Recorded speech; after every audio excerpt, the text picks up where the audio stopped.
Welcome to the Wade Center's podcast. A podcast of Wheaton College.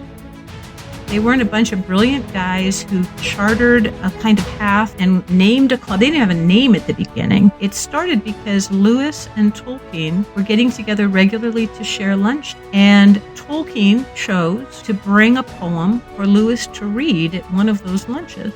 And Lewis responded generously. Lewis started bringing some of his own poetry to that. That's the Inklings. That's what started the group. Nobody said, we need a manifesto and we need to meet for, 19 years. And we need to. No, it was two guys having lunch. And then one of them said, hey, I've been working on this. Somebody walking by to say, see those two tweety old professors in the back? Did you know one of them's going to sell 100 million copies of their story? Really? Which one? Well, actually, both of them will sell 100 million copies. Welcome to the Wade Center podcast. We are delighted to be joined today by Diana Glyer. Dr. Glyer is professor of English at Azusa Pacific University. She is known for her groundbreaking book, The Company They Keep, about the creative communities around the Inklings. She has a paperback version called Bandersnatch, which has been very well received in terms of a wider audience understanding how a Christian community and creative community worked with Lewis Tolkien, Charles Williams, and their friends there at the Bird and Baby. So welcome this morning, Diana. We're so glad to have you for this conversation. Thanks. It's a joy to be here. Thank you so much. We heard you speak at Montreat last November and received a standing ovation for your talk about creative community as it applied not just to the Inklings, but other creative groups. Part of what's fascinating about your work is that it has application to all writing communities. It's not just a critical look at a historical creative community, but something that people could say, oh, we should be doing that too. So I wanted to start out with, I think, the most groundbreaking part of your thesis for many people was the longstanding idea that the Inklings did not influence each other. They said they didn't. Their biographers said they didn't. And you actually list all the people at the beginning of the book that said they didn't influence each other. You might as well influence the Bandersnatch. And then you pretty much turned them all on their heads. From your own research, you discovered there really were a lot of important influences and creative cross-fertilization, you might say. Could you talk a little bit about that long-standing myth and how you started out the book as a myth buster? Sure. I think it's really hard for us to capture now how really resistant people used to be in terms of talking about the idea of influence among the Inklings. As you say, all of the biographers, all of the critics, and the Inklings themselves made a lot of comments that made it sound like it was just a done deal. You take that individual statement, no one ever influenced Tolkien, you might as well try to influence a Bandersnatch, was Lewis's own description when he was asked by a scholar, did you have influence on one another? And so when I read that, came across that, I was in high school. I was reading a fine biography called The Inklings by a man named Humphrey Carpenter. It's a book that I admire so much in so many ways, but he insists that there was no influence in the group. And even as a high school student, that seemed odd to me, because here you have a group of 17 individuals, creative ones, scholars, writers, storytellers, who are meeting twice a week for about 18 years, to say that they would be meeting over and over again, persistently, reading the rough drafts of their manuscripts to each other, giving one another feedback and advice that was directive in its nature, and then to say there was no influence, that didn't make any sense to me. Any of us who have been involved with people who are maybe beta readers of our work or who talk with others about the creative work that we're doing always start to make little adjustments, And if you know that a particular audience is going to be listening to your work every week, that has to shape the direction, consciously or unconsciously, of the work that you're doing. So I was trying to figure out, why did they insist so adamantly that there wasn't influence? And what I realized as I dug deeper into that vital interaction of the group is that they were defining influence in a very narrow way. I don't know if you've looked at the literary dictionaries, the dictionaries that give definitions of how scholars define different terms. And in English studies, in literary studies, when we talk about influence, what we're looking for is similarities. We're saying this one bears a resemblance to this other one, and that's how we see the influence. This painter's paintings take on some of the visual characteristics of this other painter, for example. So thinking about influence as imitation, that was my breakthrough, I think, and my aha moment in realizing, no, they didn't become more like each other in the ways that they influenced each other. But there was an entire range of ways that they really helped and supported and challenged one another's. And those things made a difference, such a big difference that I say with some confidence that they would not have written what they had written if they had not had the support, the challenge, the instruction, and the direction of each other. It made all the difference in the world. But the result was not that they became more alike, either in their vision or their style. In fact, good influence in terms of a writing group or a creative group ought to bring out the very, very best, the essence of the person who is doing the creating. In other words, they ought to become more different, more distinct as they continue to work together. And that's what we see with the Inklings. How much do you think the modernist mystification of autonomy contributed to this mythology? Oh, I think that's a really important component of it. We have this romantic idea of the individual genius, right? And that individual genius, we picture them in the attic, in a thunderstorm, in a dark and scary night, kind of getting that bolt from the blue. And in fact, when I first started talking about this, when I first started researching it and presenting about the idea of influence, the resistance was astonishing. Wow. And I remember one particular event where I had presented a paper at an academic conference, that can be very, very staid and very serious. And I was so surprised. As soon as I finished my paper, a woman stood up in the audience and she wagged her finger at me. Oh, no. And she said, C.S. Lewis was a genius and he didn't need any help from anybody. And I thought, wow, right? I was somehow perceived as attacking or lessening the creative impulse of someone that she had viewed. What year would that have been? Hero. That would have been in the 1980s. That individual genius, that I can do it myself, that whole idea of the solitary genius was really very prominent. And I think that it colored the early reception of the idea of influence. And again, because we think about words like imitation, or we think about echo. Someone is an echo of someone else's. Or we think about debt is a word we use in literary studies. I owe a great debt to. And you think, well, you don't want to be the debtor, and you don't want to be the echo, Right. and you don't want to be the shadow, right? You want to be the innovator.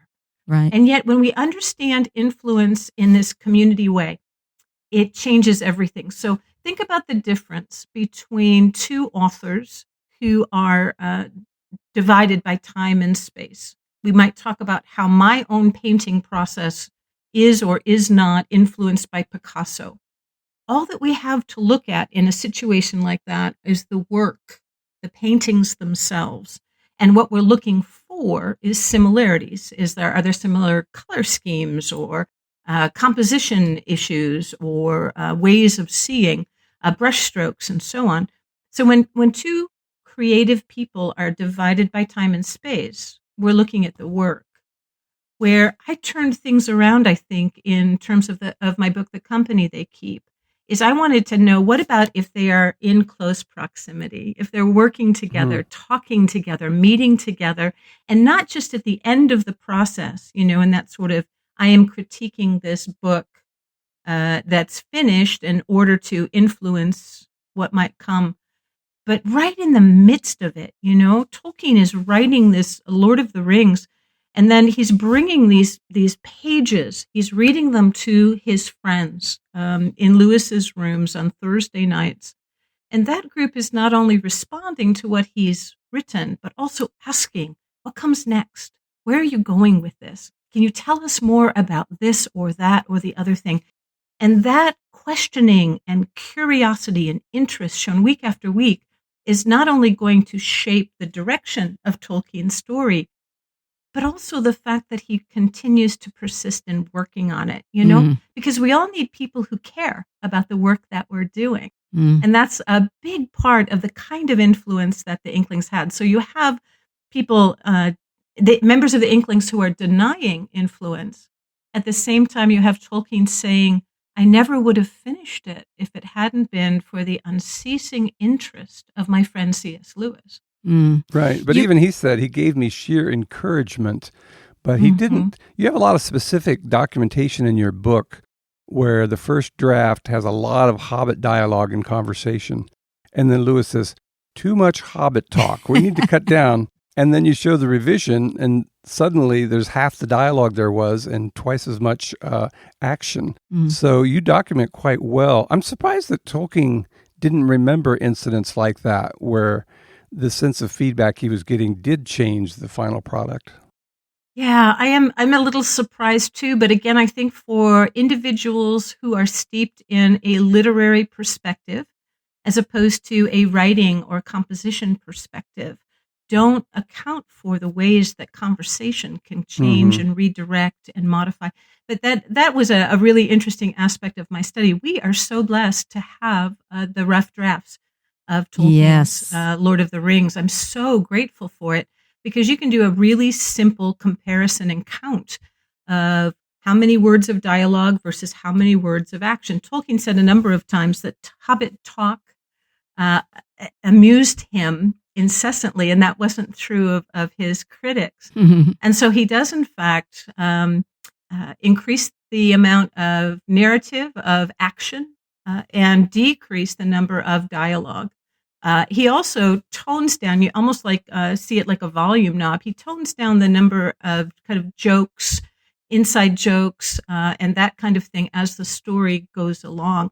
So we see that influence too. I think that perhaps the biggest influence that C.S. Lewis had on The Lord of the Rings, though, is a change in its nature.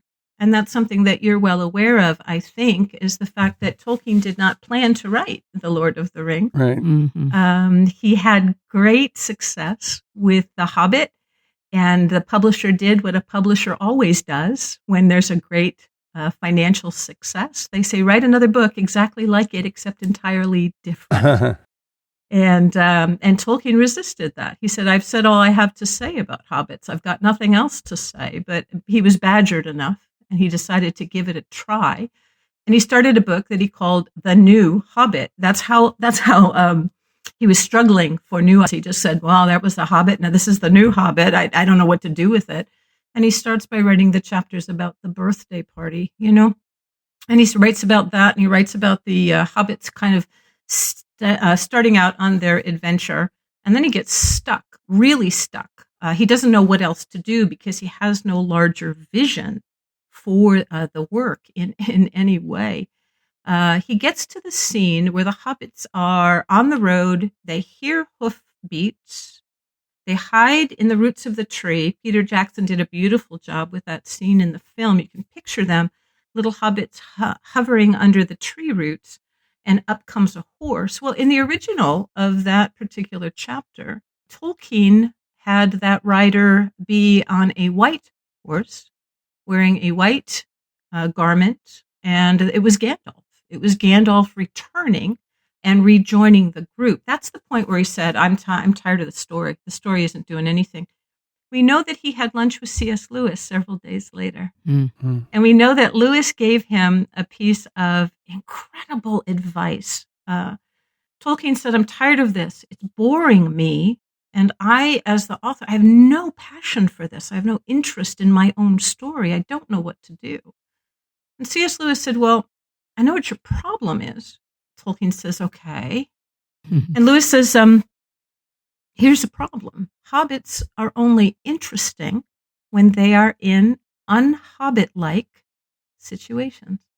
And so I picture Tolkien, hobbits are only interesting when they're in un-hobbit-like situations. So Tolkien goes home that very day and he rewrites that scene. I love this because we have the original, we have the record of what these men said to each other at that lunch, and we have his revised version. In the revised version, the rider is not on a white horse, but a black horse. Mm. And it isn't Gandalf. It's something called a black rider. And at that experience, all of a sudden, Tolkien starts wondering, what is a black rider anyway? And why is the black rider interested in these little hobbits? And what is the importance of the ring and the quest that these are on? And all of a sudden, at that moment, the whole story turns. And Tolkien says two things that are very interesting. He says that the story is gone into a darker and more complex direction. But he also says the story is starting to write itself. Mm. And I love that because as an artist, I think about those moments when it doesn't feel like I'm writing, but it feels like the text is just taken on a life of its own and it's taken off. And we see that in that one scene, and we see then the profound influence. We don't have a new Hobbit anymore. We don't have a children's story. We have now something that is opening up into epic proportions. Right. And that's because of one conversation that Lewis and Tolkien had together. Isn't that marvelous? Mm. Yeah, it's amazing. It reminds me of something that happened to Dorothy Sayers when she was writing her first detective novel. And she had this image of a dead body found in a bathtub. But how she describes it in one of her letters, she says, well, and then this gentleman named Lord Peter Wimsey came in with his spats and applied for the job of detective. And she almost implies that it came out of nowhere and just entered her brain. So it's not like she was sitting down thinking, okay, now what should I do to create a detective? Yeah, as I remember, didn't readers insist that Lord Peter and Harriet should get married? And she was resistant to that idea because she said she can't make her characters do anything that they don't want to do. Yeah, yeah, that's right. That's right. In fact, the very reason she invented Harriet Vane is she said she was getting so sick and tired of the insufferable breeziness of Lord Peter that she just wanted to marry him off and get rid of him.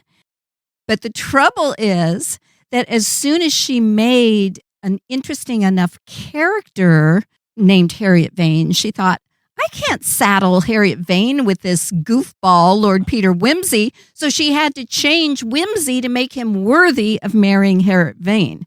So even though it wasn't specific people who were suggesting that change, there was a sense of artistic integrity that was forcing change within her. Now, she also had a group earlier on in her career, the Mutual Admiration Society. So this idea that writers encourage one another, call forth the best in each other, resonate with one another's important ideas, offer praise and encouragement, and even a little bit of pressure. I also think about the importance of writers connecting with other writers for just being a model of what it looks like to write a book. I think of Warren Hamilton Lewis, right? Lewis's brother. And he started hanging around with the Inklings. And after a while, he started working on a book of his own. And the group was quite amazed by this. And when they talked about it, they said, it's catching. It's contagious, this idea of being a writer. When you hang around with other creative people, you see in so many subtle and interesting ways what that creative process looks like by not imitating them, but learning the ropes from being around others who are interested and engaged in the same thing. I also think that that is important for all of us who are creative because it's a long process, and it's very easy to get discouraged and downhearted. And we need other people who believe in us and our ability to persist despite the sort of dampening effect of the environment. It's tough. I think about our current situation. So many people have said with the pandemic and the restrictions of COVID-19, what a great time to be creative. But I'm talking to creative people, and we're finding it is very, very difficult to maintain a creative spark and also the habits in isolation. Isolation. Isn't that interesting? More time than we've had, but less support, less connection. And sometimes those connections we don't recognize how important they are because they seem so informal, right? We get together with a friend over a meal, and we just are pouring out our frustration. And in the process, we kind of see our own way forward. And it's not that the person has given us so much advice, but they've resonated with where we're at and given us a fresh wind, as it were, to move forward in terms of believing in ourselves and in the project itself. You talk about resonators. You made good use of the book, Invention as a Social Act. We're just talking about the social part of invention. Resonators, opposition, or people who will provoke you and challenge you, and then editors, people who can help you in the process of revision, and then collaborators. It's interesting to me and surprised by Joy, Lewis's first friend is Arthur Greaves, and he's very much a resonator. You like that too? I didn't know you liked that. Oh, you love mythology? But then when he talks about his second friend, Barfield, he's the challenger. He's the one you argue with. And it's funny to me that he almost had these iconic friendships built upon these two aspects of the writing community that you were discussing a minute ago. Yeah, I love that. Lewis didn't look for the same gift in one same friend. He understood that this person, that Arthur's gift was to be able to resonate or to understand, to listen, to kind of feedback what it was that Lewis was going through. And then you have at the other end of that spectrum, Barfield challenging every word, right? Challenging every idea, questioning everything. And we need both kinds of people. I think the mistake that some of us make is we realize we need both and we try to find all of it in the same person. Right. I need editors when I'm working at a certain stage of a piece, a chapter, a book, an article, but I don't go to the same person for that as I do when I'm wondering if something is even worth doing, and I just need someone to sort of prop me up a little bit and kind of get me on the way. Accountability, it can also take two forms. It can take the more ferocious form. Have you done that writing yet? I have a friend I go for walks with once a week, and that's our little accountability, but that's a gentle form. It's like, well, last week you were talking about doing this. How's that unfolding for you? I'm very struck by the importance of expectation. I think that creative people hate deadlines and thrive on deadlines, right? Right. And so when you know there's going to be someone who's going to ask you about something, you're far more likely to persist in it, far more likely to resist the pull of Netflix or other kinds of chores, and far more likely to say, well, I'll give it a crack because so-and-so is going to be asking about it, and I don't want to show up empty-handed. You know, your emphasis on these different kinds of readers just makes me think of the Christian life itself. Insofar as we're called to community, you have Romans 12, 1 Corinthians 12, that the body is made up of different members, and one is an ear, one is a hand, one is a foot, and you need all of those for the body. And I think that's why people, creative people, even introverts, will become drawn to a writing community. I started one when I was a professor at Messiah College. We called ourselves, David came up with this term, because it was all women. It was a women's writing group, and we were called the Inklings. And as you were talking, I was reminded of the fact that sometimes one person would have her piece being discussed by everybody else, and she was sitting there while other people in the group were arguing about it. But isn't that great? So that she's seeing, okay, what I wrote elicits different kinds of responses. How do I take those different kinds of responses seriously? And how fun to have your own piece being argued over. That shows such a wonderful level of engagement. People don't argue unless they care. And so you, as the writer in that situation, how gratifying that someone cares enough to go to battle for you, right? Right. Yeah. I was like a writing group with lots of agreeers and affirmers. How's that working for you, David? Actually, it was expensive. I had to pay them to do that, so it didn't work out. I was wondering, as you were talking, whether you discuss the famous book by Harold Bloom called The Anxiety of Influence in your work. Yeah, I talk about that in The Company They Keep, because I think that in that book, I have a whole chapter just really trying to dismantle our assumptions about what counts as influence, right? Yes. And so that seemed very important for that book. The second book, Bandersnatch, is a much different kind of book, which is odd because in a way, it's the same stories in the same order with the same focus, the interaction of the Inklings. But it really has a lot more to do with how the group members functioned in these different ways and what we can learn from them. So Bandersnatch is much more practical. Company They Keep is much more theoretical. Our producer is asking me to explain the anxiety of influence. Excellent. And in a nutshell, Harold Bloom, and he was responding, he wrote this in the 70s. So he was responding to this problem that you encountered in the 80s where people were just angry at you for suggesting influence. And his thesis, in a nutshell, he borrows from Freud the idea of the Oedipal complex, and that inevitably those of us who are readers, and anybody who is a writer is going to be a reader, is going to have these people who have shaped our sensibilities. But there is this anxiety about the fact that, well, I can't be influenced by somebody else because, of course, the great genius is never influenced. And so this need to kill Oedipally your literary fathers. He actually had a chapter that he left out of that book on the Old Testament and the New Testament. He claimed the New Testament was an attempt to somehow challenge the father figure of the Old Testament. But, as I think about it, you can understand this, and it's the old pendulum swing, because some of that early literary criticism in the 20th century, and sometimes you still see it today, where if there's just the barest echo, let's say,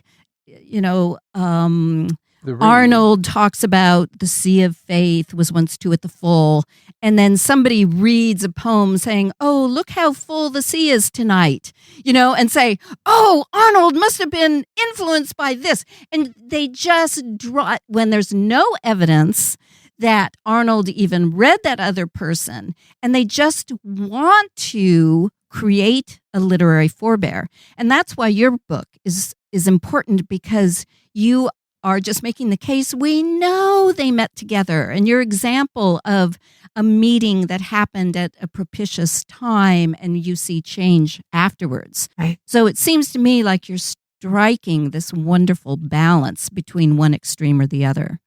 I think we tend to privilege the idea of originality, right? We strive to be original because the worst thing that could possibly happen is someone will accuse us of being derivative. Right. Oh my goodness. And I think that originality is really overrated. Yeah. We make, out of the things that God has made. We don't create ex nihilo, and it is very freeing for us to let go of that desire to be original and simply be authentic, right? Authentic to the vision that God has given us with the tools and the abilities and the insights that God has given us, and to really run with those without concern about that specter of originality. Right. Yeah. And I think that when we do that, then we end up being more original because we trust our instincts and our impulses. Yeah. That is so interesting, because one of our colleagues at Wheaton College, an Old Testament scholar, has shown how even the idea of creation ex nihilo is not in the original Hebrew. That is from the Vulgate. And if you look at the Hebrew, God is working with elements that are already there, which makes it all the more fertile, this idea that we created in the image of God when we exercise the imago Dei, which is creativity, according to Dorothy Sayers and Tolkien. Both of them explored that. We, like God, are working with materials that are already there. Great. And we do that best when we connect with others. Yeah. And I think that one of the things that keeps people from, in addition to this fear of imitation or, lack of authenticity, or my own creative vision will be squelched. We talk about that frankly, within groups, and we, kind of exorcise that particular demon. But I think the other big thing that keeps people from gathering together is the idea that what they're looking for is fundamentally a critique group. And I think that if there's another contribution to my book, The Company They Keep, or Bandersnatch, it's kind of opening up the possibility that maybe critique isn't the only way that collaborators can work together. We need people who give us encouragement, right? That idea of putting courage in your heart. The idea that you've got what it takes to do this. We need groups that do, in fact, challenge or oppose us and tell us these things aren't working. I am always struck when I am in a creative group how many collaborative projects end up blossoming as a result of the interaction of the group. I have a group that I've been part of for now 23 years. And one of the members has just published a book of poetry, and it's extraordinary. And one of the other members of our group read the poems and was inspired to do a series of paintings based on those poems. And they're putting together a show of some kind where there'll be poetry readings and then discussion of the artwork. Isn't that marvelous? Yes. How that just expands. So I think when we think about groups, we need to get out of the idea that a group has to be a critique group. I think that there are different kinds of groups that can form. My group is not a critique group. We don't read manuscripts to each other. We don't share works in projects. What we do is, under normal circumstances, when we can, we meet twice a month. We share a meal together. We talk about what we're attempting, and then we pray for one another. We're fundamentally a prayer group. And because we're all artists of various stripes, we understand discouragement, and we understand confusion and difficulty. And we pray, I think, in a very powerful way for one another, because even though our art forms are different, our experience as creatives is very similar. If I need something edited, I have different people that I go to, right? And if I need somebody to give me kind of like the hard truth about a project I'm working on, I go somewhere else. I go to someone else. And just recognizing what kind of a group do we need? What kind of feedback do we need? Do we need just a friend that we walk with once a week who asks us how our project's coming along? That is a great place to start in forming a creative community. Again, the heart of it doesn't have to be critique. It can be mentoring. It can be conversation. It can be just fellowship, just people that you get together with for coffee who fundamentally get what you're doing and understand that it's hard and we need each other to sustain faith. It's odd. Some of that model is actually similar to Alcoholics Anonymous. You take out you have a sponsor who keeps you accountable. And if you feel like you're having a weak moment, you want to reach out to someone who can encourage and support. I think there's an underlying spiritual principle there, which is actually more fundamental than people who are engaged as creatives or engaged as writers. It's about community. Right. Your comment about not it necessarily being a critique group, you brought up the Mutual Admiration Society that Sayers started. And she started it the very second month she was at Oxford University as a student. And it's like she recognized the need to have other people around her. And it was somewhat fluid. They would invite people to come, and sometimes someone would read something, or sometimes it was just talking over muffins and tea. Very similar to what you are describing. I'm very fortunate that in the Honors College at Azusa Pacific, we assign our freshmen to a group of 4 individuals for that first year. And they do bring drafts of their papers. This is the model that the Inklings are modeled upon, this idea of an essay club. Before I turn in my paper to my teacher, I'm going to run it by my friends and make sure that I haven't made any egregious errors. But, when you're talking about writing, you're also talking about life. You're talking about ideas. And these groups become very, very important for these students as they go through their first year adapting to college and to the demands of college level scholarship. And they blend some of these various functions of encouragement and accountability, practical help and support, modeling. So often students in those groups will simply say to another, oh, I had that trouble too, and I went to this research librarian, and she helped me break through in this way and find this resource that we needed.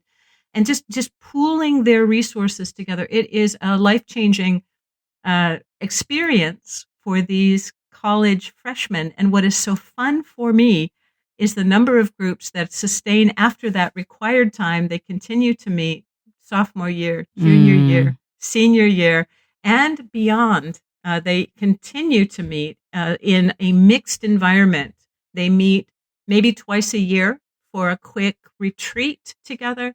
And then the rest of it, they continue the conversation in a virtual environment. And isn't it satisfying? And must it be important to them for them to kind of take off and continue to do it on their own steam? The British understood that before Americans did. When you read the biographies of our authors, it's a very clubby environment. It's not just the Inklings; it's the Martlets and the Tea Society that Tolkien and his friends had. They seem to understand the importance of community and reading each other's works and learning how to create. When you do peer editing in a writing class, you often have to teach them how to critique each other's work. I remember one time the young lady I said, let's go for usable criticism, constructive criticism, like this character needs development, we need more description. So she gets done reading her piece, and one of the boys in the group says, I thought it was sappy. And I go, how exactly do you extract sap from a story, So I realized that a big challenge of that was teaching people how to critique each other, not just how to read your work. Yeah, so I had to have a chat with that young man. Another example in England is Sayers was also a founding member of the Detection Club in 1930, that all these detective fiction authors got together for monthly dinners, and they had ritual.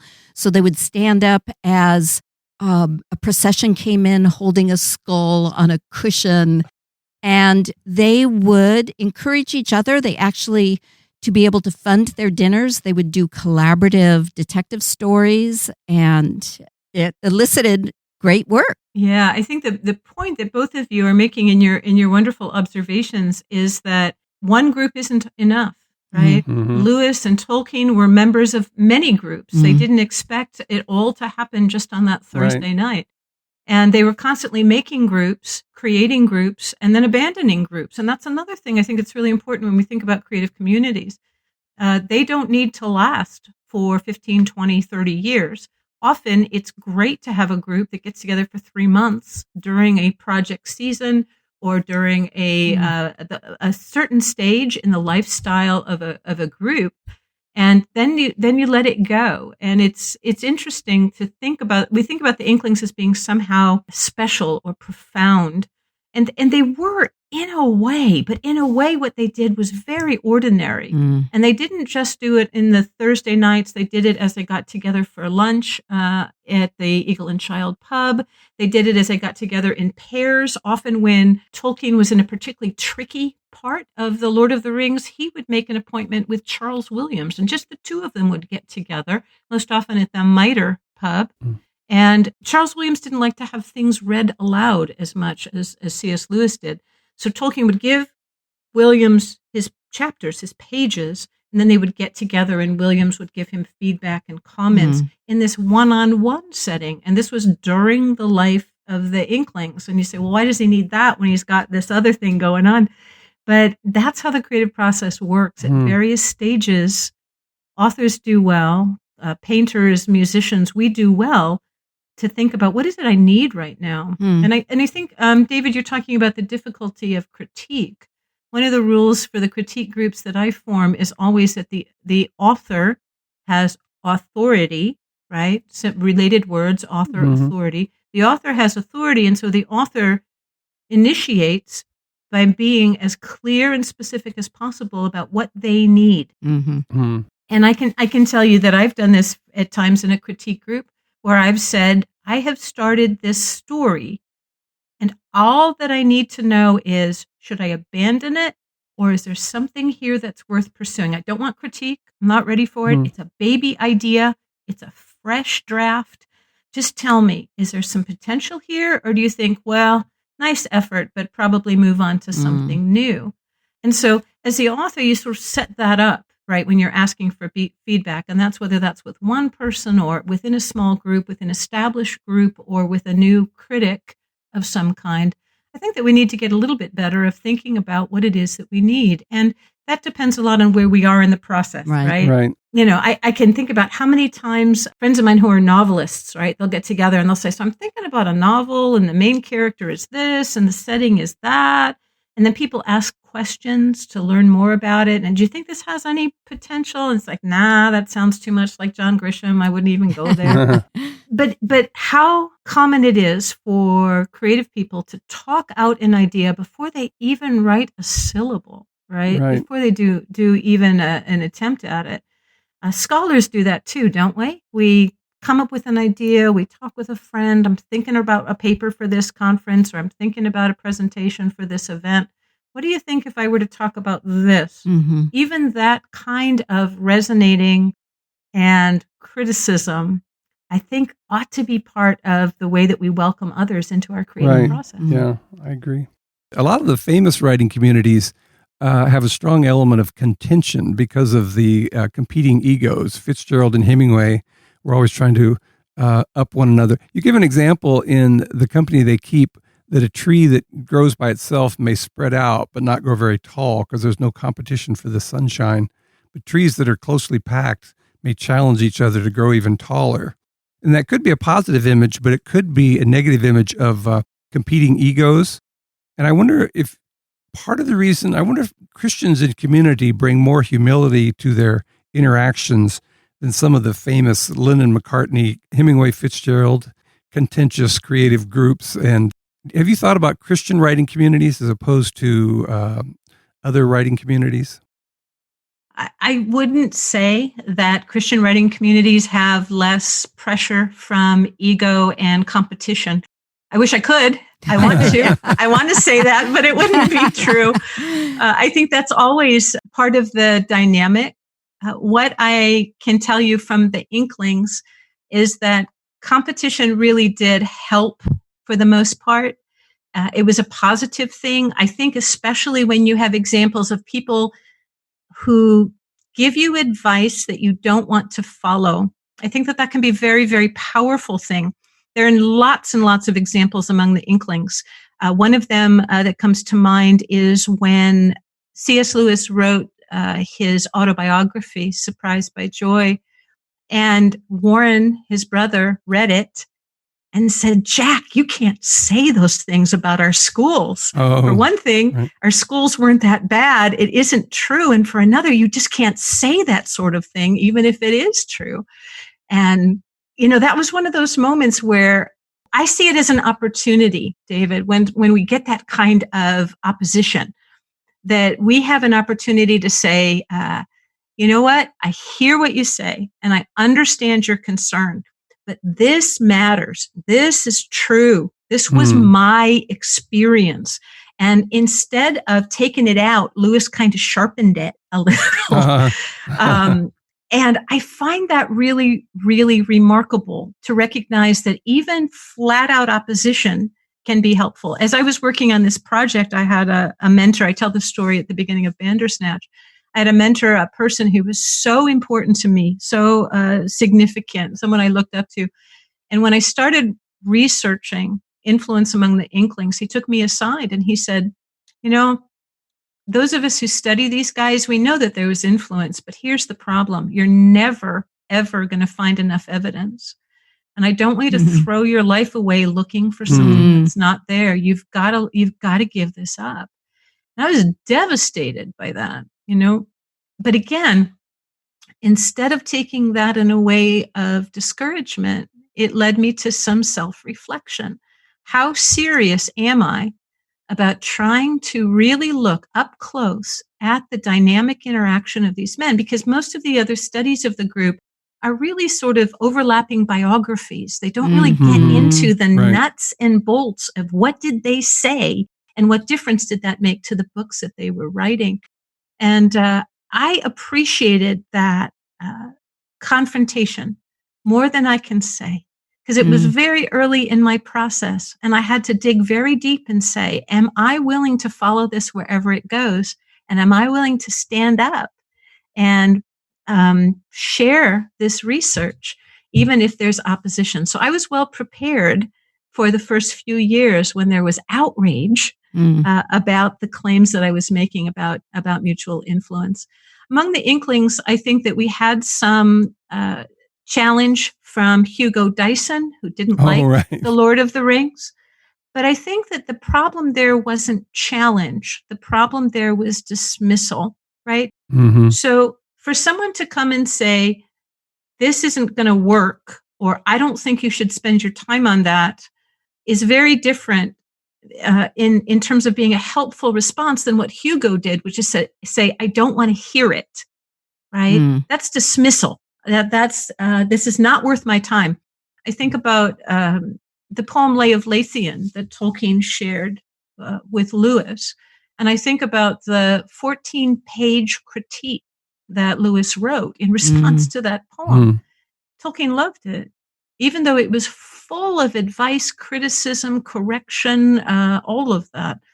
But there was a level of engagement. This is important. This is valuable. This matters enough that I'm going to lavish my time and attention on it, as opposed to, that's not worth anything. I'm just going to dismiss it. And that's what Hugo Dyson did. And I think that was the cause of the end of the Inklings, was this shift from critique to dismissal. I have the impression that Dyson didn't like reading. I mean, he was so quick and witty, and I think he liked the badinage more than sitting and listening to a manuscript. But that's really a matter of taste rather than criticism, to say this kind of story doesn't engage my interest. Yeah, I'm surprised that he wasn't a little bit more self-aware that that's really a taste issue rather than something wrong. If I'd been an Inkling, you talk in your book about how the first 4 drafts of Lord of the Rings, he was called Bingo rather than Frodo. Yeah. I would want to be the one to say, how about Frodo? Do we need Bingo? And later on I could say, I was the one who said the name Bingo isn't working. Well, and the name Trotter instead of Strider. Trotter. Like, good heavens, that was a misstep. And I don't know if one of the Inklings swooped in and saved him from that mistake. We just know that at one point in the text that changed. Well, he was a good reviser. When you look at all these manuscripts that you've been dealing with, sometimes it's discouraging with student writers because they're lateral revisers. But Tolkien, almost every time he revises, you can see a step up in quality, a step up in polish and tone. It's fascinating to look at the difference between Lewis and Tolkien in terms of their drafting process, right? So Tolkien is an external processor. So he's the kind of writer, he writes and then he looks at what he wrote and then he says, no, that's not right. And he tries again. Lewis is able to do that internally. He's an internal reviser. And it's fascinating to me to hear the stories of how exquisitely detailed he was in those revisions. They both revise in remarkable ways to a vast extent. But Lewis is able to do it mentally. Tolkien has to do it with pen and ink. Right. Even to the point sometimes of erasing a penciled draft and writing it on ink. And yeah, I agree. It shows how you shouldn't generalize too much about the creative process. You shouldn't say, here's how to do it. You say, well, look at, I love the idea you mentioned of the two of them having lunch. Somebody walking by to say, see those 2 tweety old professors in the back of did you know one of them's going to sell 100 million copies of their story? Really? Which one? Well, actually, both of them will sell 100 million copies. But they were so different and yet so equally successful in their own way. For listeners who are interested in Tolkien's revision process, we have a whole podcast dedicated to the revision, the early drafts of The Lord of the Rings. That was broadcast on April 17th. So some people who are enjoying this conversation might like to go back and listen to that podcast. And it's very affordably priced, I might add. Well, do you have any closing thoughts in terms of, once again, we were talking about how the Inklings creative community becomes a model for our current creative communities, or even in this time of pandemic and social turmoil, how do you see their voices reaching out to us and touching us as readers and listeners today? Well, fundamentally, I think that we need to really embrace the truth that creative work is community driven. we think about the Inklings as being an exception. Mm. We think about Right. that because they are exceptional individuals. But creativity is always rooted in community, because creativity in its essence is about communication. And communication is fundamentally transactional. Hmm. It involves a creator and a recipient, a viewer, a reader. Think about how a reader recreates a story when they're reading a novel. The novel is happening inside their head, and while it is inspired by what a good author has written, it also has a new dimension or a new component that reader brings to the text. That's a kind of collaboration, and it's only at one aspect or one way that creativity is an aspect of community or thrives in community. I am passionately interested in this topic and have been since I was in high school, primarily because I see artists and creative people struggling so much because they're trying to create in isolation, because they're shy or afraid or uncertain about involving others in any aspect of their creative process. And I think it's so important to reach out, and if you can't find a group, form one. And if you're going to form one, then just realize how the Inklings did it. They weren't a bunch of brilliant guys who chartered a kind of path and named a club. They didn't have a name at the beginning, right? It started because Lewis and Tolkien were getting together regularly to share lunch, and Tolkien chose to bring a poem for Lewis to read at one of those lunches. And Lewis responded generously. Lewis started bringing some of his own poetry to that. That's the Inklings. That's what started the group. Nobody said, we need a manifesto and we need to meet for, 19 years and we need to. No, it was two guys having lunch. And then one of them said, hey, I've been working on this. I was working on this last night. You want to take a peek? Mm-hmm. And then there was a warm reception, and also then the risk of a response that said, here's some creative work of my own. So start simple, start small, stay focused, meet often, and then think about all of the stages of the writing process. A lot of times we think the only place to involve others is after I have written. Mm-hmm. And I think that the really rich time for us to be involved in one another's creative work is before we've even started. Mm-hmm. And we're throwing ideas out. Crystal, your example of people fighting about what should happen in a story or what should happen in a piece of writing. How can we be a little bit more generous in asking, what are you working on? Tell me about that. And learning to ask really great questions. Because remember, critique isn't the only thing. It's being a good listener. It's helping the creator to get a greater glimpse, a clearer vision of what it is that they're attempting. And that's what we do for one another. Mm-hmm. We do that best face to face, and it's unfortunate we don't have many opportunities for that.